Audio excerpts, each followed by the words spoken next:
আসসালামু আলাইকুম আরহামতুল্লাহি ওবারাকাতু। মহানবী সাল্লাল্লাহু আলাইহি সাল্লামের খুবই চমৎকার একটি মুজিজা, যেটা অবিশ্বাস্য, তা হলো বকরির দুধে বরকত এবং একটি ঘোড়ার ঘটনা। হযরত আব্দুল্লাহ বিন মাসউদ রাদিয়াল্লাহু তাআলা আনহু হতে বর্ণিত, তিনি শৈশবে উকবা বিন মুইতের বকরি চড়াতেন। একদিন মহানবী হযরত মুহাম্মদ সাল্লাল্লাহু আলাইহি সাল্লাম এবং হযরত আবু বকর বিন মাসউদ রাদিয়াল্লাহু তাআলা আনহু তার নিকট দিয়ে যাওয়ার সময় তাকে জিজ্ঞেস করলেন, তোমার নিকট দুধ আছে কি? সে আরজ করল, দুধ আছে বটে, তবে উহা অন্য মানুষের, আমার নিকট আমানত রেখেছে। মহানবী হযরত মুহাম্মদ সাল্লাল্লাহু আলাইহি সাল্লাম বলেন, আচ্ছা, তবে এমন একটি ছাগল আনো যা গাভীন নহে এবং কখনো দুধ দেয় নাই। আব্দুল্লাহ বিন মাসউদ রাদিয়াল্লাহু আনহু আদেশ পালন করলেন। মহানবী হযরত মুহাম্মদ সাল্লাল্লাহু আলাইহি সাল্লাম সেও হস্ত মোবারক উহার পালনের উপর বুলায় দিয়ে আল্লাহ পাকের নিকট দোয়া করলেন। তারপর হযরত আবু বকর সিদ্দিক রাদিয়াল্লাহু আনহু একটি বড় পেয়ালা আনলেন। মহানবী হযরত মুহাম্মদ সাল্লাল্লাহু আলাইহি সাল্লাম হাতে দুধ দহন করে হযরত আবু বকর সিদ্দিক রাদিয়াল্লাহু আনহুকে পান করালেন।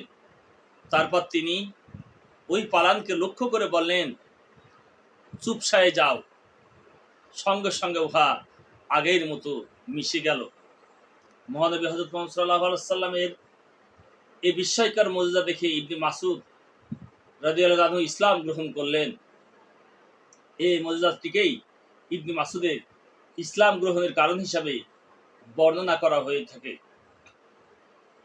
তাবরানী হাসানের সনদ হতে বর্ণনা করেন, মহানবী হযরত সাল্লাল্লাহু আলাইহি সাল্লামকে হালিমা সাদিয়া দুধ পান করানোর জন্য নিজ গ্রামে নিয়ে গেলেন।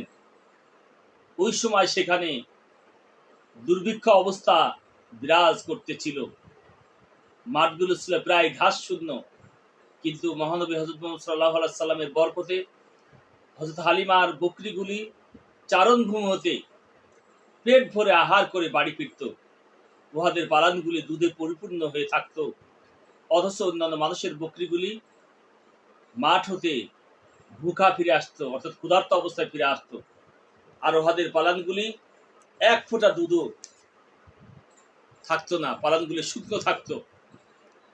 হযরত জাইল আশজাই রাদিয়াল্লাহু আনহু বলেন, আমি মহানবী সাল্লাল্লাহু আলাইহি সাল্লামের সাথে এক জিহাদের সফর একটি দুর্বল মাদি ঘোড়ার উপর সার হয়ে সকলের পিছে পিছে চলতেছিলাম। মহানবী হযরত মুহাম্মদ সাল্লাল্লাহু আলাইহি সাল্লাম আমার অবস্থা জিজ্ঞেস করলে আমি তাকে আমার বাহনের দুর্বলতার কথা জানালাম। অবস্থা জিজ্ঞেস করলে তিনি সেও চাবুক দ্বারা হালকাভাবে উহাকে আঘাত করে বললেন, আল্লাহ তোমাকে এই ঘোড়াকেই বরকত দান করুন। তারপর উহা দ্রুত চলতে লাগলো। ওই ঘটকের একটি বাচ্চা আমি 12,000 মুদ্রার বিনিময়ে বিক্রয় করেছি।